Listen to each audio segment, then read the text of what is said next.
gila maison Ruqya Sénégal ari caɗele safara ngasi e nder rendoji men. Hey, an jogiɗo musalla e ɓandu ma walla so tawi wonde aɗa ronki fartange wawde yarude koyɗe ma ka suka walla ka mawɗo aɗa gollo golle darde junde walla aɗa gollo golle jonde junde walla aɗa gollo golle tedduɗe sa jokkodiri e maison Ruqya Sénégal ine wayno caɗele ma ngasi ha laaɓi cer. Kono noon ɓe kaɗani ɗon so tawi aɗa wonde e cheytan walla so tawi aɗa wonde e liggiyaji walla so tawi ko gorko ladde debbo ladde gondunoɗa kala hen caɗele ɗe mbawɗa jogade so tawi a yettimama ɓe ina wayno jamma dañama. Ngolɗo lawol noon ɓe jahata ko banggue nord woni toon to Fouta Kumba yummen. ɗum noon tourné mabɓe e zone nord o woni Fouta ko Thiès ɓe gadorto e ɓene toon to Louga toon to Saint-Louis sa toon e Ndioum toon to Thilogne to Wourossogui.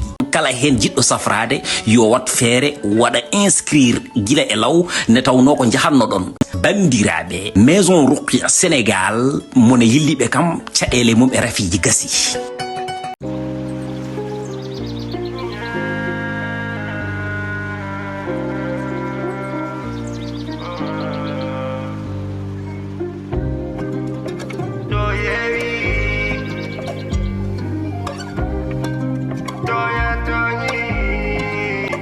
Someone you know do, wanna ni wayano, and someone you know do, wanna ni arano.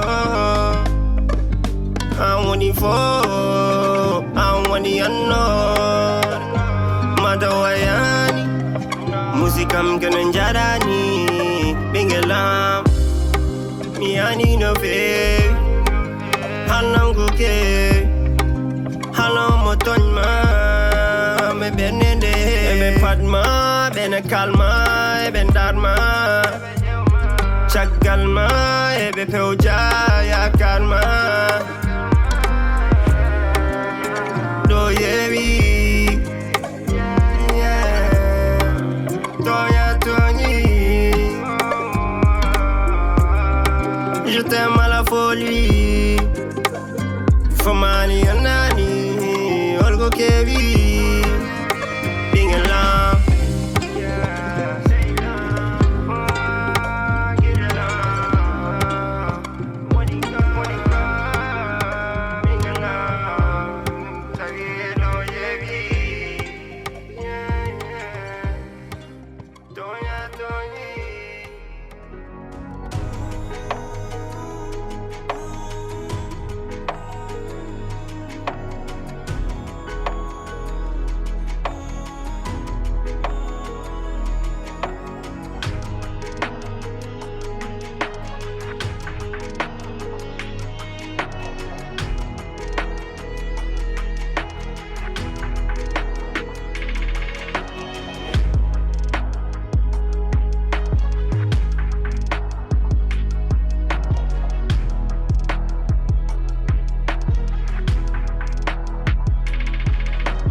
joni jan ala hen hay seeɗa kono mami immo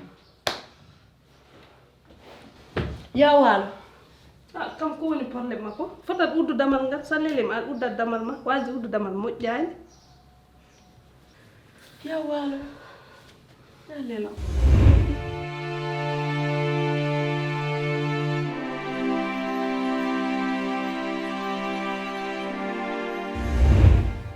baba atini habi ko jedde se hil baro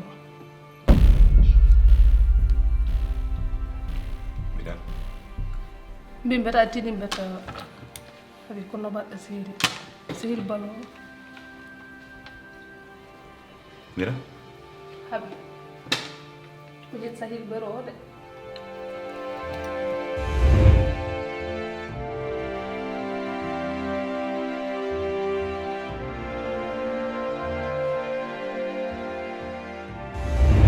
Gogo.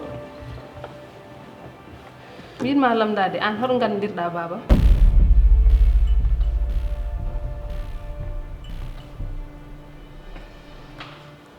An habi ataye ma won heewi sukara. La prochaine fois usu sukara so neɗɗo haali tan baya comme no wodi. An heccaange no mbimomi taw mo hefti kam holko wino kam o heftinani kam an mo heftinani kam no wawata siftorade ko heeɓi ndew duuɓi tati makko ganda duuɓi nayyi ha joni ɗum holno wawi yarude ɗum kay wawa wonde ko ɗum mbaɗa haqqille mata ko ɗum mijoɗɗa so ɗum ɓenni ƴeew ngel ɗo kala ngel nde o andi foof ko kanko woni probléme ma e nder galle o a wasi dañde jaam o rokkatama jaam de kala nde o andi a yiiɗa yiiɗimo e nder galle waɗa ɗum utilise contre ma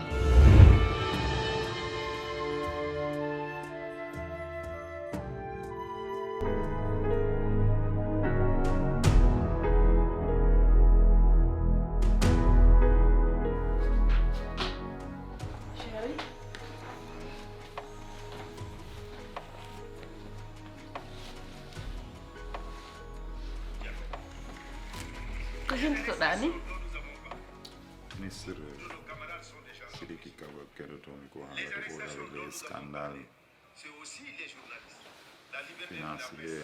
C'est un élément fondamental, un pilier fondamental de la démocratie. chéri Mais nous avons également dit que l'ensemble de ces actes, sala yewten de ces agressions qui sont directement dirigées contre notre parti,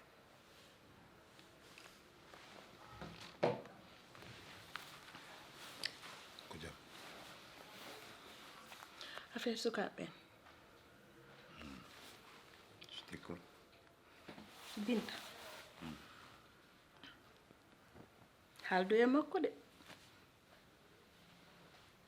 mi tikkanimo ha e ɓaawo Allah ko an noon woni mi anda no mi waɗatama jooɗi e bool no wola haalaji ñakkuɗi fayda Ko heewi nane ko eyi anani ko haali kon nani fof si wona no an mi hirsi o haltata ɗum de sababu Binta kañum o nehaki ɗo haɓi ko boobo kecco elnaka 16 ans momo neeɓi ar e o galle te min meeɗa daarude momo min giya ko metti amen e makko kanko o ara tan mi anda o fijat mi anda o fijani kono ɗum hay si tawi sah fijat o duwaka nandude ɗum e hoore abi mi yiɗa ɗum mi anda noon kono haaldo e mum a sikkani ko law a sikkani wonani law ha ɓurti je pense que wona law ha ɓurti guel suka yettade haal hen no yawani parce que pour min de min hande so taw ɗum ko gonga so taw mboɗo jarnanmi ko Binta so taw mboɗo tottatmi trophée o ko Binta so taw mboɗo dañuno hande ko dokkatmi e banggue wune c'est le contraire de an no jeeruɗa ni ta haal ɗum bien sûr fewnuɗa haalata noon très bien fi hondu an aɗane galle o y a des choses qui se passent dans la maison a tinnani min won momo mi yiyanmo tan mi soynotomo sahaji kañum e baro et tout ça kanko mane o ari ɗo boyani comment c'était fait que jomum ari ɗo boyani ina wawi yiide danger puɗɗiɗo naddo e nder galle o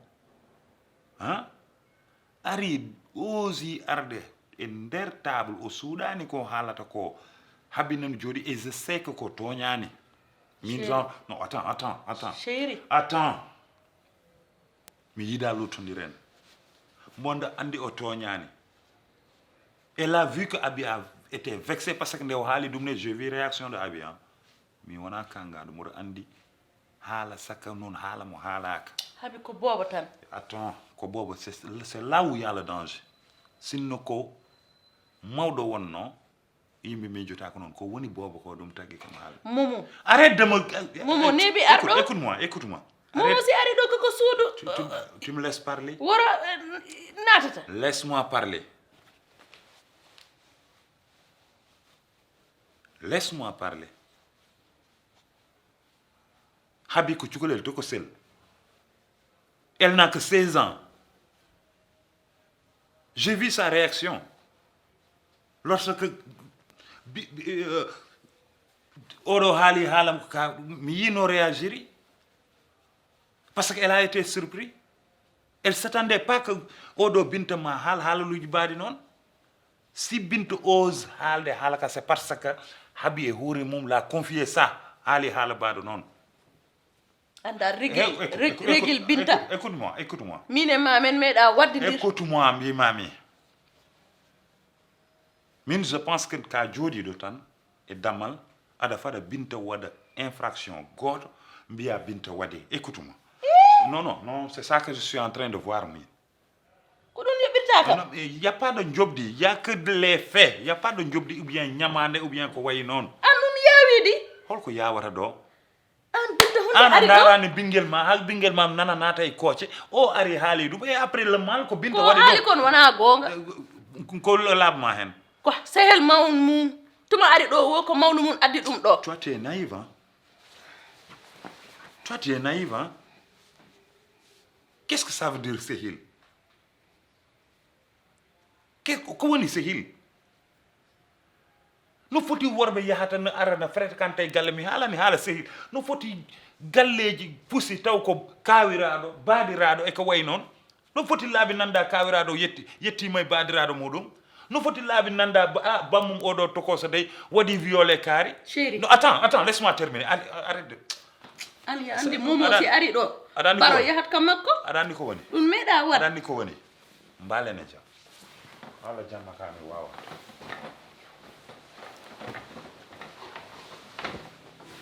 Pourquoi tu viens de Dakar comme ça là? C'est quoi ce délire?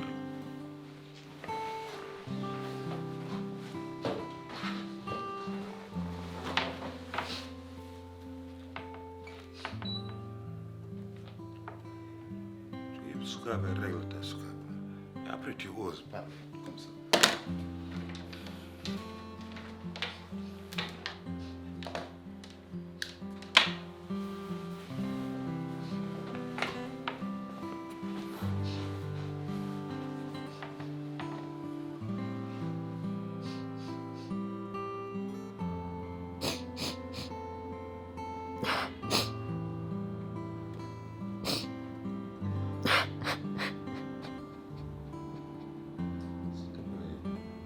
Adama, il me faut faire des django une journée chargée quoi. S'il te plaît.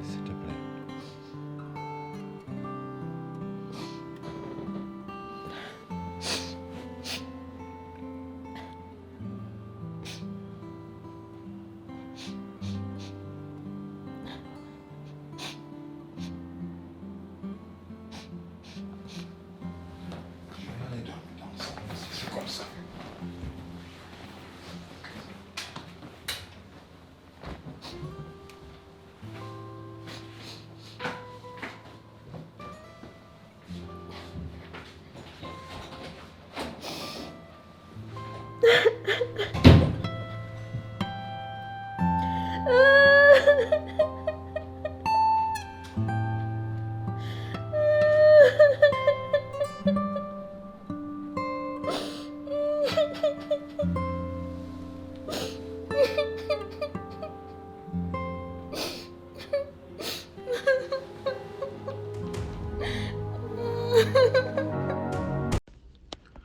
gonɗa ko caggal leydi aɗa yiɗi leydi galle walla ni gollade e Sénégal Global Invest SK bismimama jeegu tereji jogiiɗi kayitaji laaɓɗi galleji moƴƴi bureauji joɗɗi nokkuuji demateeɗi Global Invest SK ina waɗa heen ko weɗɗa.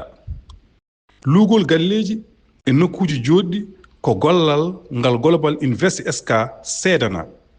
Global Invest SK ko wallude e wallondirde e ɗanniyankooɓe no koɗiri eno ɓamtori e Sénégal. Kala jiɗɗo heɓde heen nokku Global Invest SK wii woodat ko naannuɗaa e ngalu ko heddii ko aɗa yoɓira seeɗa seeɗa haa nde ngasnuɗaa keɓaa nokku ma. Kala jiɗɗo jokkondirde e maɓɓe yo noddu e 00221 78 457 05 50. Global Invest SK haa yo jam ari. Sar Maimouna West African Food woni koɗo e nder Amerique. Sar Maimouna udditi restaurant mawɗo e nder Colorado ngam wallude bandiraɓe ɗanniyankoɓe. An jewnuɗo ñamele nokkuma garata koto Sar Maimouna West African Food. Omo waɗa ñiiri buna, ñiiri cengle, laccire haako, laru bettel, baasi, maaro e ko nandi hen. Hay ñamele tubakoɓe omo laaɓa konko Sar Maimouna. Jiɗɗo wawde ndefu haa no hannirta ni yo wat abonné e chaîne makko YouTube. Kala e mon jegiɗo inde, yange walla cérémonie jokkodir e Sar Maimouna. O walluma haa beltoɗa. Jiɗɗo yitude oɗo restaurant biyeteɗo Sar Maimouna West African Food. Adresse au 50 91 Ecolfax Avenue Denver, Colorado 80 220. Jiɗɗo jokkodirde e makko haa no hannirta ni noddir kon makko nan ɗon.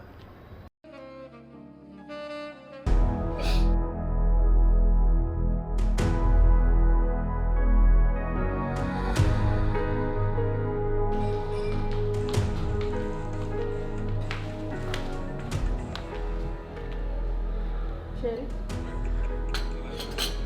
So.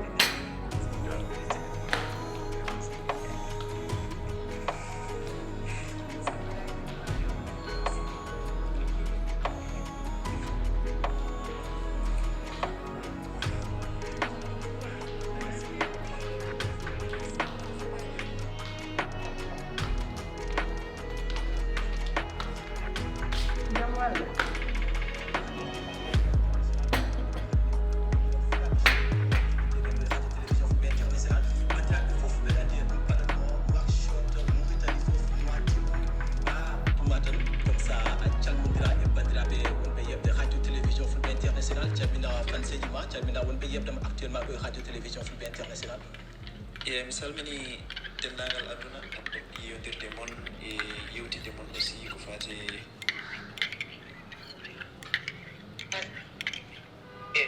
génie civil ina tantere ina ɗo golle ɗe nden so yii ha huɓɓere nde waɗi caɗele ma on ɗo technicien ma noon to wiyata kanko woni mboɗa liggey makko kadi so neɗɗo ƴeewa permis de conduire hanki ko waɗi ko tubani Allah mi tubanima mi meeɗa wat a jumbi kam 20 ans min meeɗa yerdodirde mi ɗanaki jamma on fof yaltuɗa suudu walɗa e nder salle mi immi mi ari mi tawi hiɗa ɗaani mi wawama findinde ay chéri si sukaɓen arno tawama toon gacce warayno kam mi tubani Allah mi tubanima ko waɗi kon duuɓi nogas a jombi kam ɗum meeɗa wat ko seytane tan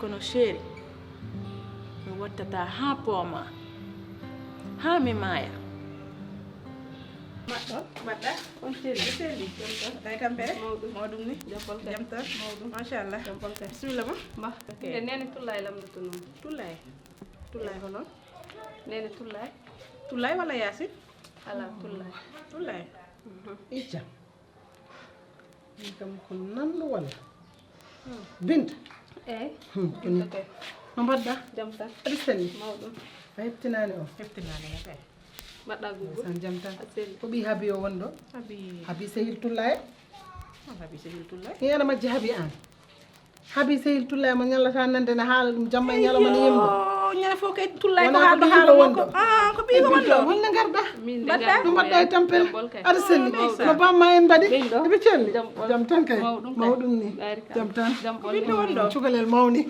no bamma waɗi mo selli jam tan mawɗum ni mide nde garmi nde ɓooyani joni guel garmi nak mbeɗa wata dinano a babam en kam haalana mbeɗa siftore hay nenam nde gonmi korko en wondatno debbo goto joni nde garmi nde babam waɗi kam expliqué wi kam ko tulla o wiyete min kam haalan wonde makko ɓurani welde wallahi no woodi ko ɗum tahina mbimi mi ara ɗo mi ƴeewa ɗum komi anda fof min kam mbiyatmami tan ko a jarama saabu cukalel ene mawna machallah mo gandinnoɗa e jinnaɗo ma ngara hakkille ma wona e mum mbiyeɗa ɓandu mum welani ngara mbaɗa déplacement arde salminde ɗum cukalel meeɗi wiyede hol gonɗo bande o wi komo tawɗum e jinnaɓam mo tawɗum e nenam e babam kadi an hande ko ɗum kollirɗa ngal jaɓɓal jaɓɓuɗa mbeɗa weltanima hen no feewi saabu aɗa wawno wasde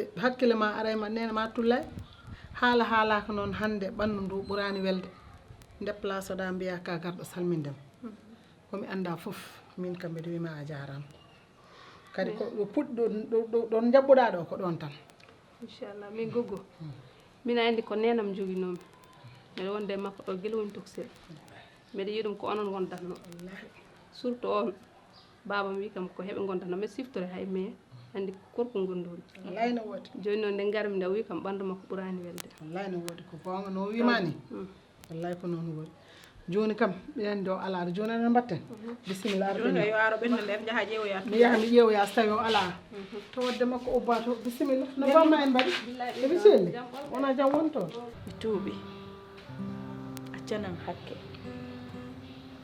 seydi Sow accu hakke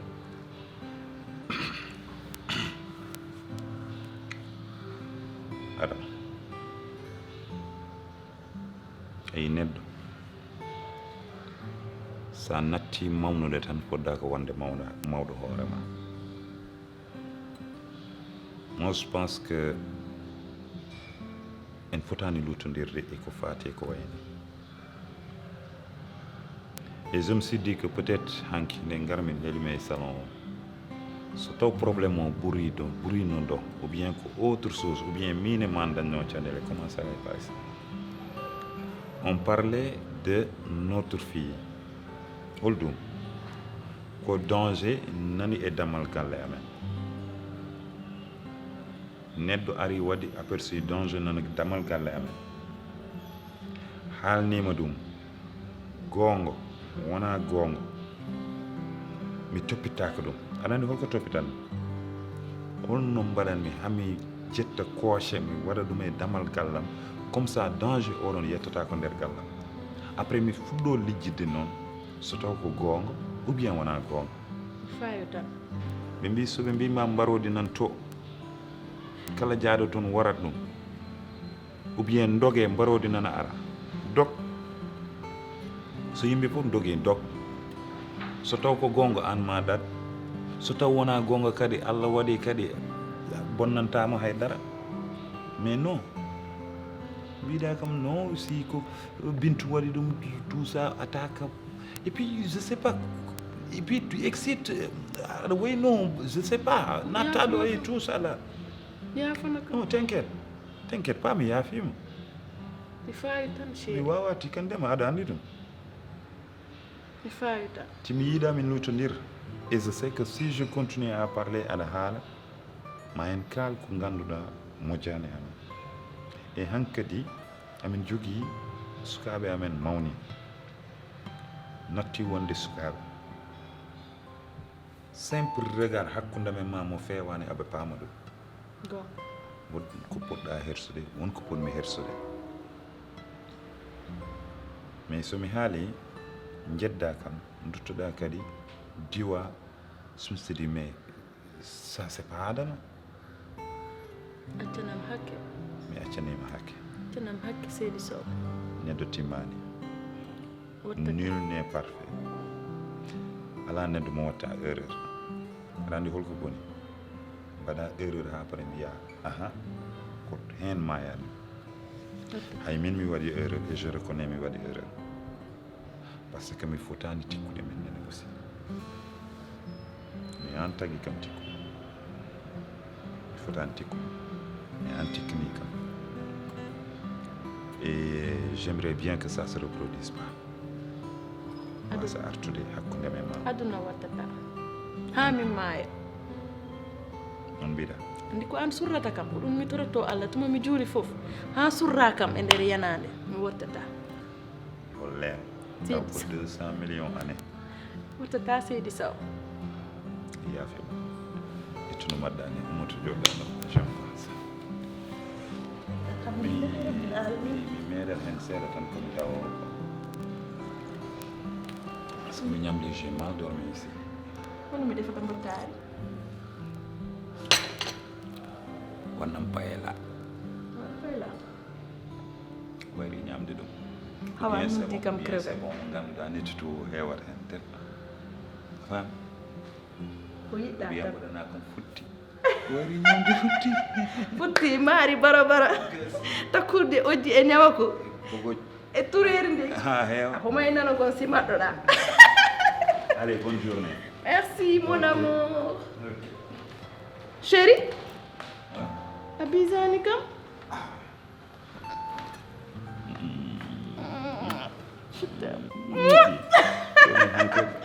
weltike ɓernande waali ke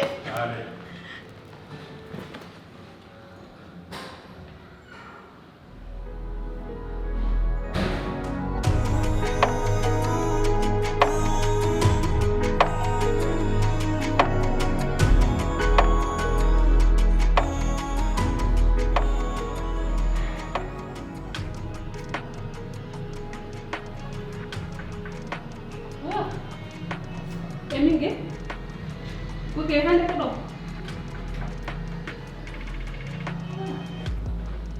Eminge amo ko kewi min kay ma haalda yam mi haala ma vie privé yam gacca yimɓe jooɗo e boore hirani aɗa haalan baba men te mi yiɗani baba men ten